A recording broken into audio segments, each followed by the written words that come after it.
team.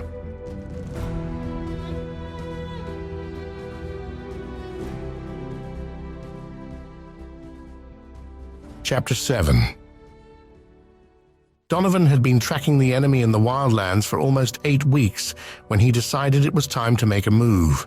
He'd had little difficulty tracking the group, but it had been slow work, mainly because he had needed to track them from a long distance.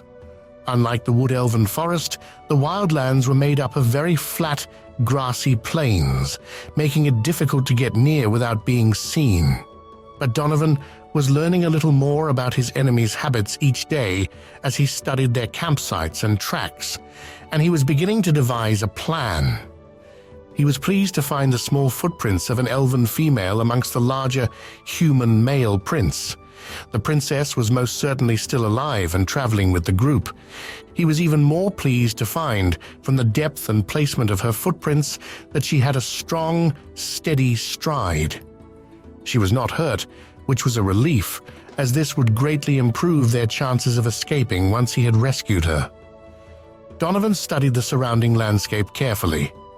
Most of his training had taken place within the forest, and he knew he was at a strong disadvantage here on the open plains.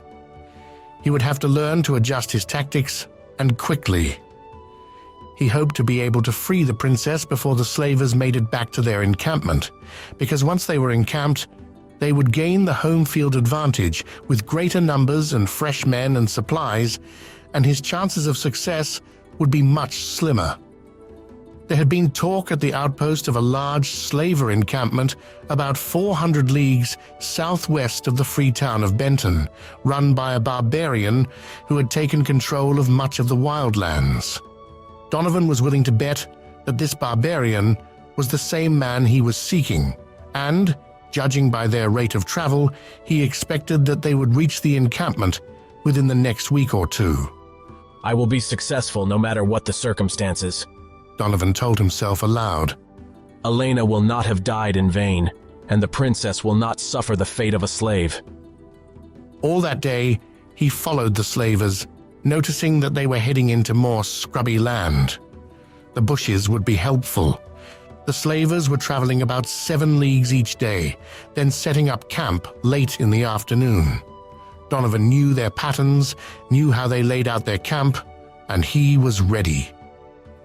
Late that night, Donovan crept to the edge of the camp, closer than he had ever been, and observed one of the guardsmen conversing with a larger man. Donovan strained to hear their words, but was unable to hear them clearly, so he turned his attention on locating the princess. Using the brush as cover, Donovan inched even closer and made his way around the perimeter of the camp. At the far side of the camp, he spotted the sleeping form of a woman who was being closely guarded by 2 barbarian guards. The woman's clothes were dirty, but on closer observation, Donovan recognized the style that was generally worn by the hierarchy and elven nobility. He could not see her face, but there was no doubt in his mind. This was High Lord Aiden's daughter. He studied her more closely and was relieved to find that her clothes, although dirty, were not torn or damaged, meaning that she had likely not been harassed by the men. This would further improve his chances of gaining her trust and helping her escape, as he would not be dealing with a traumatized hostage when he initiated contact with her. Donovan turned his attention back to the guard and the large man who was still deep in conversation. He set his sights on a bush near to where they stood, and taking a great risk, he stealthily worked his way over and settled in to listen. But Garrock, the guardsman was saying, if we sold her back to her people, we could raise another army. She would bring a fortune with her ransom. You can't spend a fortune if you're dead, spat the larger man who was, apparently, Garrock.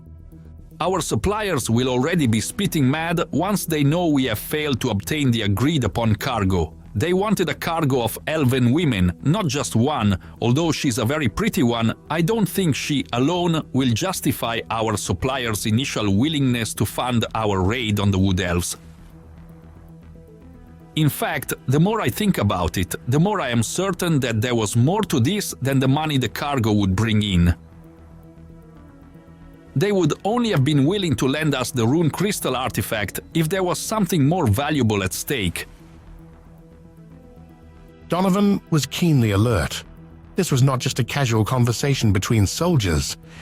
This was vital information about their plans for the princess. He could hardly believe his luck. Garrock paused, frowning as he tried to imagine what he was up against, but getting nowhere. He sighed deeply and went on. Now that we have no cargo of women and no plunder, the only option is to appease our suppliers. Hopefully, this princess's ransom will be enough for them to spare our lives. This is why I gave the order that she should not be touched. Garrock turned serious eyes on his second-in-command and asked in a deceptively calm voice, "You did follow my instructions, I trust?" Of course, said the other man. I would not dare to disobey a direct order from you. I made it clear to the men that none of them were to so much as look twice at her. Even the bruises she had from her capture are mostly healed now. She will be fit for delivery. Garrock nodded and replied, "Good, I knew there was a reason why I kept you around for so long." An unpleasant smile spread over his face, and he sighed as he said, "She is uncommonly beautiful, even for a princess. I had been looking forward to having her for myself. If I had known how this was going to go, I'd have captured that elven whore who I fought in the last battle instead of killing her. The sight of that feisty little thing made me ache all over." He laughed out loud in a vulgar manner and added, "Oh, I would have had lots of fun teaching her a few lessons about her proper place in my bed." You'd have been lucky to survive the first night with that one in your bed, laughed the guard. "Yes, it would have been a delightful challenge to break in such a strong one. Oh well, I guess I should just be glad I made it out with my life. If it hadn't been for the artifact, I'd never have escaped once the elven army surrounded us. Luckily, it was still in my bag and I was able to activate it and get out of there without any of the elves knowing I was ever there." Donovan growled low and had to control the urge to leap out and slay the man right there and then. There was the man he'd been hunting, Elena's killer, standing mere feet away. It took a great effort to quiet his mind and continue listening. "The princess, along with the safer return of the artifact, should persuade our suppliers not to take this issue any further. If we are lucky and still have our lives, we'll eventually build up another army, even larger than the one we lost," suggested Garrock. Garrock's second-in-command hesitated, then replied, "If I may offer a counter-suggestion, perhaps we should keep both the artifact and the Elven Princess. We could use the ransom money to rebuild our forces, and the artifact would be highly useful for future campaigns." Garrock smiled and shook his head. "If only it was that simple. Unfortunately, our suppliers are powerful enough that I don't dare cross them. I am fairly certain that they're involved with the Shadow Elves, and if that's the case, any double cross will be repaid tenfold." The guard's eyes widened. Shadow Elves? Well, that does change things. How do we know that they'll be satisfied with the prisoner and the safe return of their artifact? Garrock shrugged his shoulders and replied, "We don't." There was a long silence between the two men then. Donovan smiled. This might be easier than he had thought. The artifact from the Shadow Elves explained how Garrock's army had been able to get through the forest without being detected, and now, if he could take away their one hope of redemption by helping the princess escape, the Shadow Elven retaliation would wipe out the enemy encampment and Garrock with it, without Donovan or any of the rangers having to lift a finger. It was almost too perfect. Donovan made his way back to his small camp and pondered the situation until well into the early morning hours. It didn't sit right with him to not be the one to personally deal out the justice that was coming to Garrock, but he was realistic enough to know that this was the most effective means he currently had at his disposal. Even if he involved the other rangers, the barbarians' numbers were still too great, and this way, the job could be done without risking any more of the human rangers' lives. He started to formulate a plan of action, but sleep finally overtook him. His last thoughts of that day were of Shadow Elves and Garrock begging for mercy. If the rumors about the Shadow Elves were true, he would not die a pleasant death. Donovan hoped the Shadow Elves would be swift and brutal in their retaliation against the slavers. Less than a week later, the slavers reached their encampment. Donovan had been following as closely as he dared and waiting for the right opportunity to act, but it had never come. The princess was very closely guarded and the camps were too exposed. He would have to find a way to get to her now that they were settled, and he knew he wouldn't have much time before Garrock made his next move. Donovan spent the night of their arrival studying the encampment, and he soon discovered that it was going to be a real problem. The camp was well designed, with high walls made of sharpened tree spikes on all four sides. A series of platforms on the inside of the wooden walls allowed the guards to walk around the inner perimeter of the structure and keep a close watch for anyone attempting to approach the encampment from the surrounding area.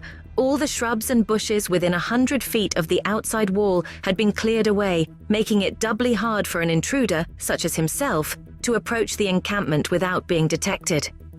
Stealth was not going to work this time. He would need to find a way to enter this place directly. With the dawn came a flurry of activity around the encampment and the beginning of a plan for Donovan. As he observed, slaves began to move outside the encampment, emptying waste and filling water bags and buckets from a nearby creek. Several slave men wandered farther, scouring the scrubby plains for anything they could use for their fires. Here, Donovan thought, is the weakness. If I could convince one of the slave men to assist me, I could find a way in. If I were wearing their clothes, I might be able to just walk in directly. It would be the perfect disguise. For the rest of the day, Donovan studied the movements of the slaves and the barbarians and formulated his plan, all the while hoping he wasn't too late. Late that night, he bundled all of his weapons, save his elven dagger, into his blanket and buried them underneath one of the scrub bushes where they could not be easily found. He lashed his elven dagger to his lower leg with strips of his cloak and then headed back toward the encampment. When he had made it as far as the 100-foot clearing, he began darting carefully from bush to bush until he reached the upper northern point of the creek. Donovan silently slipped into the deep, cold water and swam to where the creek came closest to the encampment. The steep banks of the creek offered him some cover, and he was able to watch the sentries as they patrolled the platforms. They seemed to focus their attention on other, more exposed sections of the clearing and rarely looked his way. Donovan decided that this would be the best place to rest and wait for daybreak. Donovan was startled out a light doze the next morning by the sounds of the main gate opening. He moved back into the water without making a sound and hid himself beneath an overhanging shrub. He would need to wait for just the right opportunity. Luckily, he didn't have to wait for long. Slaves came and went over the next hour, mostly women and mostly in groups. It was difficult to wait, to know that every minute that passed might be one too late. But Elena had trained him well, and he forced himself to be still and patient and cleared his mind of everything but the task at hand. If he started to doubt his plan now, it would surely fail. He could see Elena's patient smile as she consoled him after an unsuccessful hunt when he was a boy. He'd always had a hard time waiting, always moved too soon, and startled his prey before the time was right. She had worked with him long and hard on control and timing, and that training had paid off many times over the years. Now it was nearly second nature and would pay off once again. Donovan spotted a man heading his way, carrying 2 water buckets. The man approached the creek slightly downstream from where Donovan hid and carefully made his way down to the waterline, turned his back on Donovan and stooped to fill his buckets. When he straightened, Donovan was there, behind him, and quickly clamped his hand over the man's mouth. Gradually, the startled slave ceased struggling and trying to yell, and Donovan spoke to him in the human tongue. Do you understand what I'm saying to you? He asked. The man nodded. I'm going to release you. Donovan told him. I mean you no harm, and as long as you cooperate, you will be safe. Do you understand? The man nodded again, vigorously, and Donovan slowly released his hold on him. The slave turned toward him and stared at him with wide, frightened eyes. I'm looking for a very important prisoner, he told the man. I'm here to get her back. The slave looked around as though expecting more men to appear. I don't know how you're going to do that by yourself, unless you have some kind of hidden army or something. Donovan smiled. No, it's just me. He answered. Well, you'll never get anyone out of here on your own. It can't be done. And even if you did, you're hundreds of leagues from any free towns or settlement. They'd track and hunt you down before you made it 3 days away. It's impossible to leave here. Believe me, I know. I've tried it before, a few times. The slave looked at him sadly and added, The best thing for you to do is to disappear back from where you came and forget about rescuing anyone. I would do this before they discover you're here, because if they find you, you'll end up a slave just like me, or worse, dead. I'm sorry, friend, but I just can't do that. I could use the advice of someone with your experience, though. What's the best way for me to get into this camp without being detected? I just gave you my best advice. Leave before you wind up dead. repeated the slave adamantly. And I just told you that I'm not going anywhere. Now how do I get into this encampment? The slave looked at Donovan long and hard, then finally replied, Well, I know of a way to get out, but I don't know about getting in. Still, it seems to me that where there's a way out, then the same can be said in reverse. Donovan frowned at the man, his patience growing thin. Speak clearly. He warned, I don't like riddles and I don't understand your meaning. There's a tunnel that runs underneath the encampment and out into the creek on the southern bank. The warlord had it dug out secretly by a small group of slaves. Once it was done, he slaughtered them all and buried their bodies within the tunnel. How do you know about this? questioned Donovan. How is it that you are alive to tell about it? The slave looked down, the pain of old memories fresh on his face. He glanced around nervously and spoke in hushed tones when he told Donovan, One of the slaves who worked on the tunnel was a good friend of mine.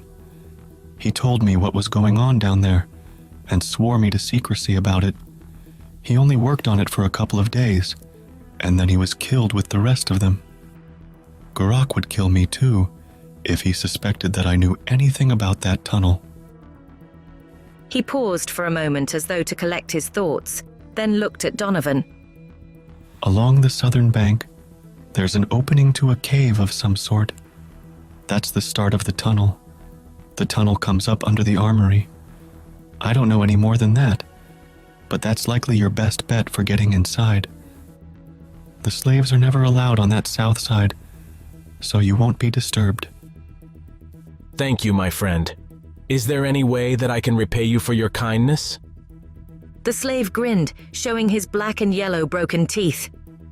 There's nothing you can do to help me.